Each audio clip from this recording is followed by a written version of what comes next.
Welcome to Bubbles and Breakdowns, a space designed for you to show up as your beautifully imperfect self, where we dive into the good, the bad, and the bubbly. I'm Ashley. And I'm Katrina. And today, we're getting into a hot topic, if you will. Yeah, stove hot. Stove hot, piping hot. Oh, bubbling over. Oh, man. That's right. You guessed it. Mealtime. Oh, I'm so hungry. Oh, me too. And just the thought of prepping a dinner tonight makes me so happy. Oh, I can't wait to figure out how we're going to feed ourselves and our kids, right? Same. And I can't wait for it to be like, oh, I made this salmon. And everyone's going to be like, we don't want it. No, throw it in the garbage. I know. So today, that's what we're talking about. I think we all know at this time, or at this point, meal times can just really feel like a juggling act, right? You're trying to have it all. You're trying to make it all while providing this nutritious food for you and your family. Mm-hmm. On the one hand, you're that short order cook, which I know so well. I probably make 20 meals a day at this point. And then you have dishes, and then it's a never ending process, right? Yeah. So in this episode, we're going to get real about how we feed our families, what works for us, what doesn't, and just talking about the food in general, right? What are we striving for? Yeah. And what are we sometimes settling for, right? I think that's really important, is to keep that in mind, that there's no perfect way, and that snack trays are okay. Totally. I want a snack tray. Me too. I look at their snack trays. I'm like, can someone make that with just maybe, adult things? 100%. Or I'll take the kid things. Give me some cheddar bunnies. I'm cool with it. No one hated it. Well, let's kind of kick it off then. Katrina, what does a typical week look like for you? Do you meal prep? I was thinking about this episode, and I just got back from a work trip, and I thought it would be important to share the difference with meal prepping when I'm getting ready for a work trip versus like my day-to-day meal prepping. So I think I should level set with everybody that I'm pretty effective in the kitchen. And I think, we all kind of fall different on the spectrum. I also am one of those, I want to quote like Rachel Ray, like pantry staples, where you have... I hate to pause you. Yeah, no. It's like you're selling yourself a little short. She's a great cook. Yeah. I mean... Well... I can make most things, and I, that's been learned over the years. I grew up with my mom cooking, with my grandmother cooking, and I just feel like it's a very intuitive thing for me that I sometimes take for granted. But then I also, because I'm good at it, Ashley, I tend to over-index and, rely on it as a way to establish my worth. Does it ever stress you out? Totally. Like, when I am in that afternoon time period and I'm trying to figure out what I'm getting on the dinner plates, or I'm just trying to make the actual food. And then maybe my children are coming up to me and grabbing my leg, or, my husband is trying to keep them busy and happy, but they just want me and I can't leave because I've got timing to consider with whatever's in the oven. Gotta flip that chicken. Flip the chicken and oh great, this is dried out. I don't want to eat it. And by the way, I don't know about you, but I'm making 3 different meals some nights. I know. And do you know what's funny? We just sat down for dinner 2 nights ago, and we all ate the same meal. And my husband goes, this is what we should be doing. And I'm like, first of all, it all relies on me, so it's what I should be doing. But it's true. It's easier on everybody, right? But again, we had pasta, so easy. And I don't want to be eating pasta all the time, but that is kind of the main thing, right? How do we get everyone to eat the same thing? Yeah, so that's part of the meal prep considerations, right? Is that, so before I leave on a work trip, thinking about this last week, I make a big batch of something for my husband to be able to have a healthy option for himself, because not only is he not in love with cooking like I am, but he is going to prioritize the children's needs, right? So I'll make a big pot of chili. But what that meant for me, Ashley, is that the day before going on this trip, not only am I packing, trying to clean up, get their, school prep lunches planned and figure out what their dinners should be, I'm making this big pot of chili. And then I'm looking through the fridge and trying to give eat this first, got some old pasta, can you eat that? And then if not, we're going to throw this out. And then on top of it, my daughter wanted to make these pizzas that we had made the dough for. So I'm making this pot of chili. I'm rolling out this pizza dough, acting like Martha Stewart. But inside, I'm thinking to myself, this is horrible. This is nuts. I don't like this, right? But I'm trying to lean into it. So we made 2 different pizzas. They turned out great. I'm also that nerd about like the sourdough bread now. I have the starter. Like I'm so annoying. Wait, you did not share with me of a starter. What's her name or his name? Yeah, Roberta. Oh. Yeah, Burpee Roberta is what we call her because, sourdough starter gets a lot of bubbles. Yes. There you go. There's the bubbles. Roberta. And we use Roberta often. So I make like sandwich bread with her. And this last time I made with the sourdough starter discard, I made the pizza dough. And it turned out great. It turned out awesome. But point being is like, do I meal prep? Yes. And what my challenge is, too much. I meal prep too much because for some reason, and I was thinking about this as we were preparing, Ashley, I combine what I can create for food with how I perceive my worth in this family. I tie it so heavily to what I'm able to contribute. We kind of joke that, I'm the chef of the family and then Matt's the director of entertainment. And then sometimes I'm like, I want to be the director of entertainment. Can't you be the chef?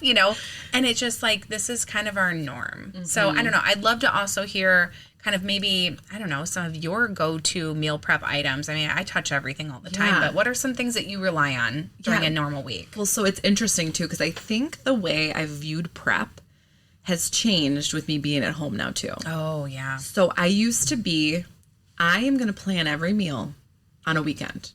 Go grocery shopping one time on Sundays. Granted, I go to 3 different stores because I got to get my something at Jewel, my something at Trader Joe's. I have the same process. Pop into Target, right? But Target pickups, they better never get rid of that because it has saved me multiple times. Life-changing. Yes, but I was always a big Sunday girl. I'm like, see ya, I'll be back in 2.5 hours because I have to hit 3 stores and bring it all in and then, whatever. So I would buy every single thing for the week. Now that I'm home, I feel like I have that time to go, but I've been at the grocery store every day now. Yeah, and that's kind of a thing. Yeah, but I'm also not loving that. I'm like, okay, we drop off my daughter at school, head to the store, come home. You know what I mean? So it's constantly on my mind. So I've been trying to figure out ways of kind of hacks to kind of even save that time. Granted, I have more of it now at home, but the one thing that I've been relying, even on summer, and I think this has kind of changed my outlook, is the crock pot. Oh, yeah. I am a huge crock pot. Can we give winter. A big shout out to crock pots? Whoever came up with these magical things. Except for that one on This Is Us, but we won't hold it over your head. I don't know it. Oh, they burned down the house with the crock pot. Okay, well, don't do that. Traumatic. Be careful. Okay, we love crock pots, but please practice safety at all times with your devices. And now every time I use a crock pot, I'm like, should I leave it when I leave because of that? But no, I think I was always under the assumption from myself that a crock pot is like a winter meal, right? Yeah, it does have that vibe. Right, but I've started this summer pulled chicken. Throw it on salads, throw it in tacos, right? All these things that you're like, oh, this could just save me so much time. And it just it gives you that healthy benefit, right? Throw a potato in there, throw a carrot in there. You get that extra nutrition we've been talking about. And it just really saves that time. Easy to clean, easy to put away. And you can make large amounts, right? Set it and forget it, as they say. I love it. And similar to that, I always make this huge sheet pan of roasted sweet potatoes and onions mixed together. And then I pull it for breakfasts, put eggs on top of it. I pull it for side dishes, for dinner, because it's one of the things that my children will eat that is fairly nutritious. I'll roast a bunch of broccoli or zucchini and I'll just have them in the fridge. Because if those are ready, then I don't find myself going for the potato chips. And I don't find myself relying on some of the ultra processed foods. Totally. And that's part of it too. It's even if I'm shopping throughout the week, I still will cut up some things, even the fruit. You think, wash a strawberry, eat it whole, but there is something about it being prepared. Yes. That is that one last step when you are in a rush that'll lead you to the right choice, right? Or the healthier choice of snack, even for the kids. I see it too. I'm like, do you want strawberries? Do you want an apple? And more than likely than not, they're going to pick the healthier one. Yeah. If it's ready, you know what I mean? Ready to go. 100%. And I feel also for me, I've been on this weight loss journey. Right, we talked a little bit about that in the last couple episodes. Same. I feel like we're same. Right, it's a journey. It's a journey, and if I'm prepared, so if I know that I'm gonna have my Italian sub in a tub, if you haven't had it, PSA. So I actually haven't, but I made my own. Yeah, no, I made my own. Oh, This is all made at home. But like you cut up all the stuff, the giardiniera, the Kalamata olives, the ham, the salami, and then you sprinkle a little mozzarella. I make the dressing at home. It's ready for me all week. I use my crazy, I have to put a link to this now that I'm going to say it. I use my crazy chopper that I got from Amazon that you just like slam down. And by the way, kind of a good anger management release tool. Love it. Wait, I think I got influenced by the same thing. Okay, well, I got it for a Christmas gift, amazing. and I had put it on my list probably because I was influenced like late night scrolling. But like, it's really helped me have like a whole thing of the cucumber and peppers and onions ready, and then you just wash the lettuce and like can go. I rely on that stuff so much. Or I make like a big thing of tuna salad, healthy tuna salad, and then I just cut up some cucumbers. And you know, I am very fortunate that, yes, I travel for work, but I don't have to go into an office. So I feel like it would be even more important to have those things prepped for me to feel like I'm getting healthy meals if I was having to go in every day. And by the way, shout out to people who post, you know, COVID are still going to the office and like trying to do that on top of everything else. Wow. Like, I just really cheer for you. And I just have to say, do not think that what I'm saying is what you should do. Like, buy it at wherever your cafe is. Feed yourself. Like, totally, but this is what helps me at home feel like I'm going to have a successful week, especially as I'm managing my weight. And I think that's really, you know, a big thinker, especially for me as we're talking about this, is find the tools that will save you time or make it easier to prep, right? Crock pot, the slicer or smasher or whatever we're calling this thing for, sub in a tub. I think those little hacks makes it easier, right? Or 100%. To your point, if you're going to make tuna for one day, why not make it for 3? Yes. So it's just ready to go. Yes. And another really kind of trick, I'd call it, is maybe my friends you could probably attest to this too. When I cook like I'm going to feed 10 people. Yeah. Most of the time. And the reason I do it is not because I think people are like that ravenous, but there is something to when I'm hosting dinners and stuff that I like to have ample amounts of things so that people feel like they can have as much as they want to feel satiated and happy. But then it's really for in advance having stuff that I can eat leftovers because I'm a huge leftover fan. Oh, yeah. Leftovers are the best. Like, so is my husband. If we don't have enough dinner, I'm like, he's like a big leftover for lunch the next day, which is great because you still get that balanced meal, right? You're not tempted to go out, but those days that were there isn't. Right. It's like that Chipotle, McDonald's, right? It's just like, what is that easy thing, but it's kind of healthy, but it's kind of fast. We're a leftover family too, and it's so beneficial to cook larger. And again, you could have the same thing for dinner 2 nights in a row. Yeah, why not? I mean, for me, I don't know about you, but with kids, last night I had said to Matt, I was like, should we order sushi? You just had like 2 really busy nights putting the kids down. Like, should we have a sushi date night after they go to the bed? I mean, most of the time we're just so tired. It's like scrape us up off the couch with a spatula and throw us into our bed. Floppy in the bed like a pancake. Yeah, but he, we were going to do the sushi thing, and then he was like, honestly, we've got so much food in the fridge still. Like, let's just eat that. I go, and he goes, is that okay with you? I'm like, I could care less what I eat, which is why it's even more important to me to have those things that are healthy, that I know I'm not going to like gorge myself on or like eat an entire Chipotle burrito because, by the way, they're so delicious that I cannot hold myself back. So yeah, I think that's part of it too. And I also think about people who don't love leftovers. And every time someone's like, I don't eat leftovers, I'm like, how do you survive? Like, where do you get your food? That's our main source of food. I know. You're like, what are you having tonight? Leftovers. What is it? I don't know, but it's leftovers. Yeah, it's like just the thing. So there's another thing that came up as we were preparing, which is about now we have 2 girls who are in a school system that require us. We had great care before that made delicious, nutritious, balanced meals for our children. We never had to think about it. It was amazing because they both went to the same place. And now we're like having to do the lunch thing. So what's this been like for you? Like trying to figure out how to feed them. And then, by the way, like the disappointment when they come home and they're like, did you eat any of this? First of all, I'm laughing because the first couple of days of school, I was like, oh, we're eating a sandwich. This is great, right? And I'm also like, what's going to stay cold? Because I got the bento box with the ice pack. And I'm like, oh, this is the way of school, right? I put the yogurt pouch in the freezer so it defrosts for lunch. And I'm like, I made the perfect lunch. I'm sure you did. I have no doubt. Day 4. to your point, comes home untouched. Yeah. And I said, did you not have enough time? And she's like, well, I don't like sandwiches anymore. Uh-oh. News to me. So again, back to like, what are tools that are going to help you make these lunches? I found, well, actually, this is a little hot tip from one of my old neighbors. Get a little thermos, the ones that have the screw top. Warm up some noodles in the morning. Love it. Stick it in. And then you have noodles for lunch. What kid doesn't like noodles? Again, right, coming back to nutritious and all that stuff, but they also need sustenance. They need to eat a lunch there. They're learning so much.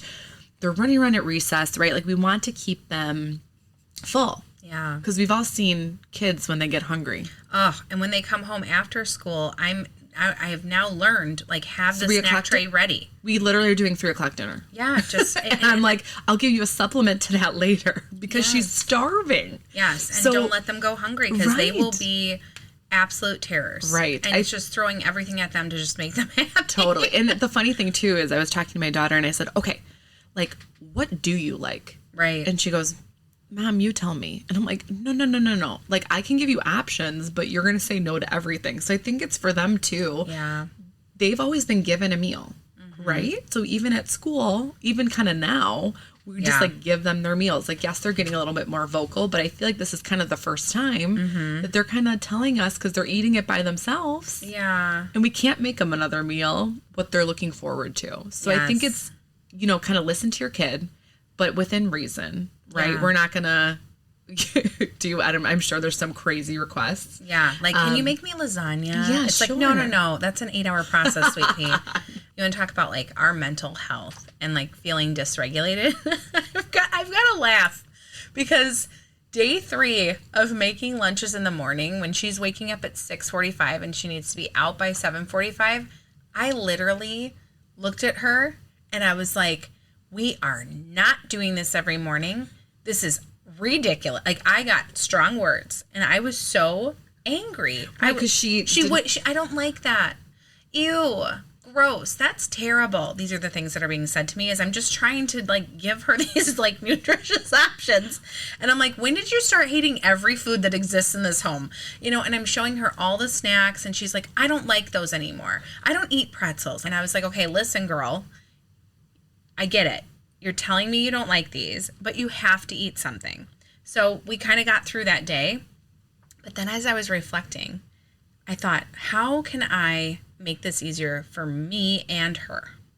And I said to my husband, I was like, listen, we got to make a meal plan. Totally. We got to make a meal plan because what I need is her to commit to what we're making so that this is not this way in the morning and that I don't get dysregulated and start snapping at her. Because I own it. Like, I'm not proud of it. And I laugh because I'm like, what is wrong with you, Katrina? No, we've all been there. And I mean, the stress of, like, starting school is stressful for everybody, right? Yeah. So there's a lot of emotions, a lot of things running high. But again, it is like, just tell me what you want for lunch. And they're like, no, you figure it out. You tell me. And then, I think we're going to make another one this weekend because it's helping us take that kettle off the burner so that we don't, steam over with each other. But then it's reliable to her. And what I continue to learn about these children, she's going to be 6 later this year, is that they just really rely on consistency. Oh, yeah. And they want things to be reliable. So the meals need to be that way, too.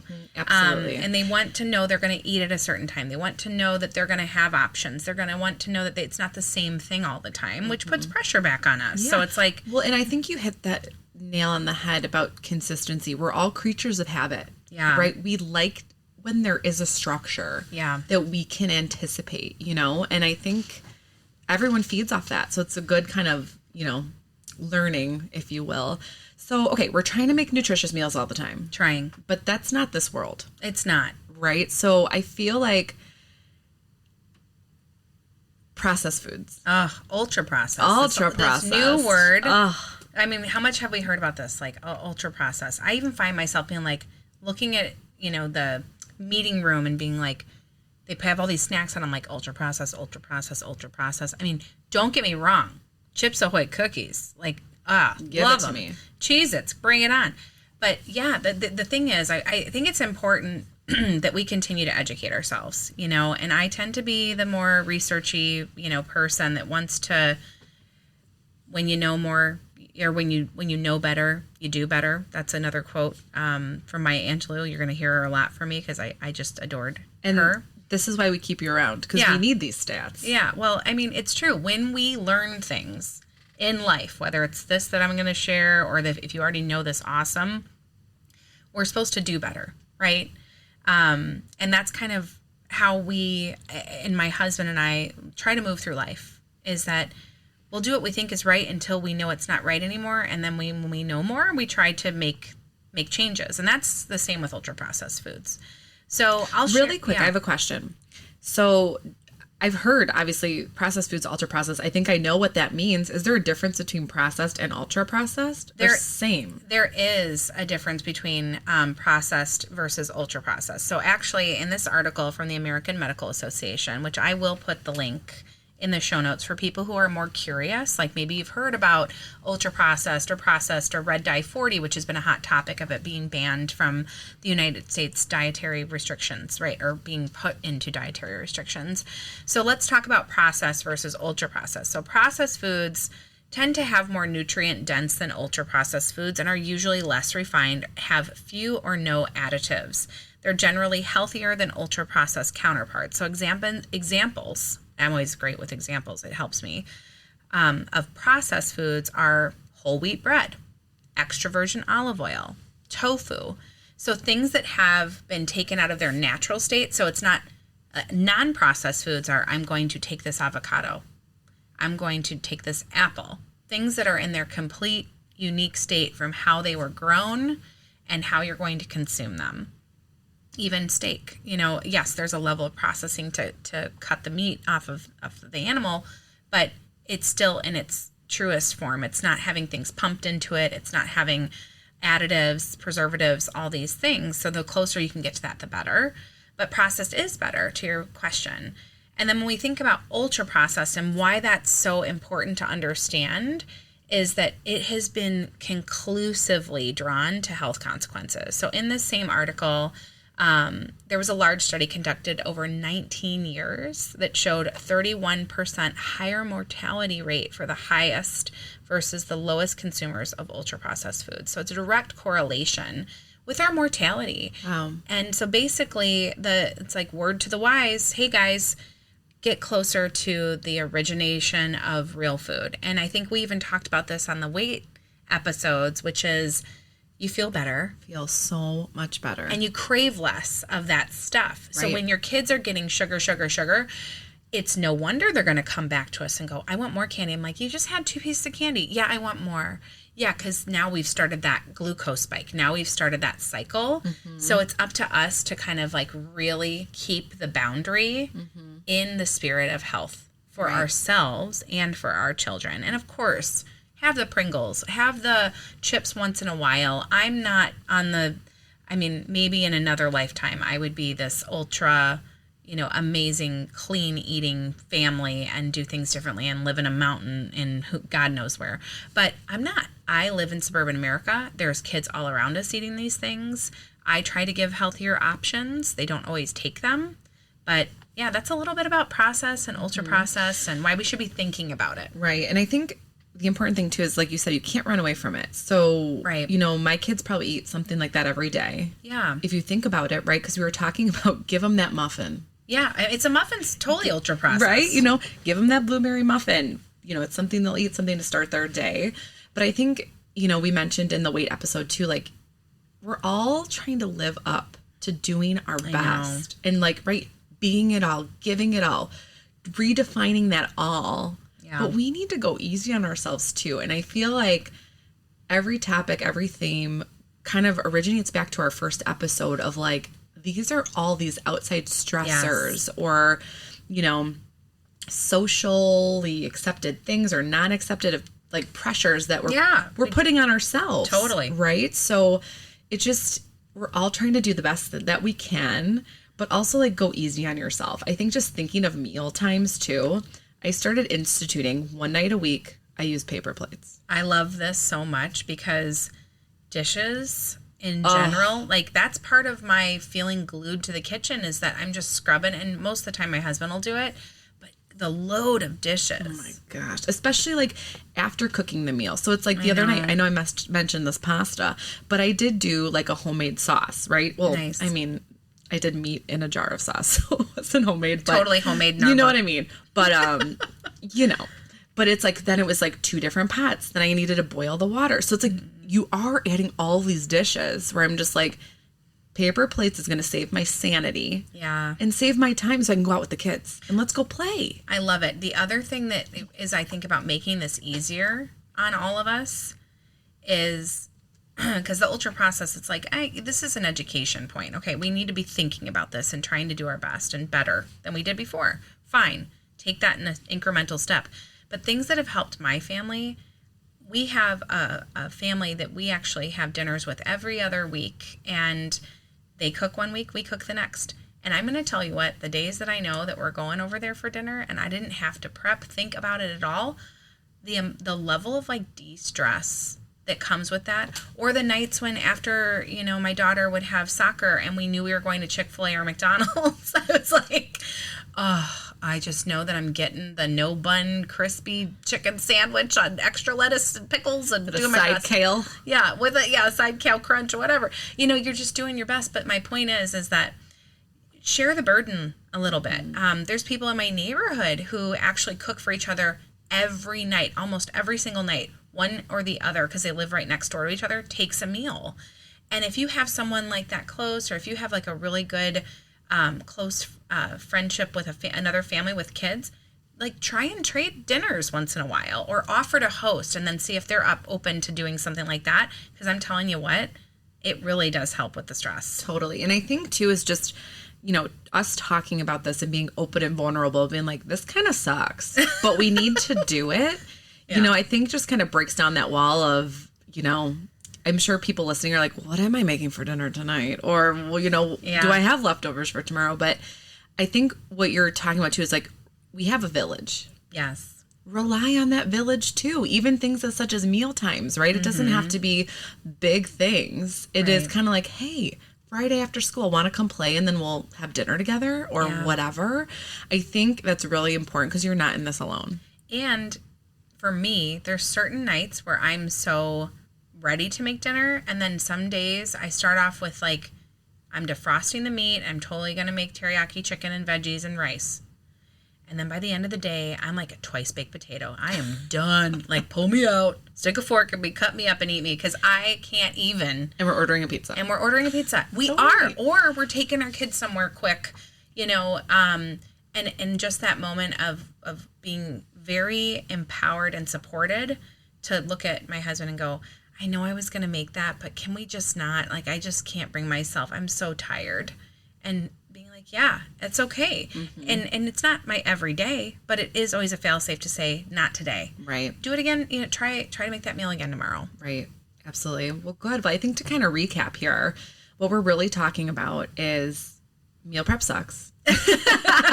But also it's important and vital, right? We want to supply as much nutrition as we can, because we talked about, again, like we mentioned last episode, it makes everyone feel better, and we don't want to be part of that morbidity stat, right? Yeah, we don't. And this is kind of like we have to do it, to your point.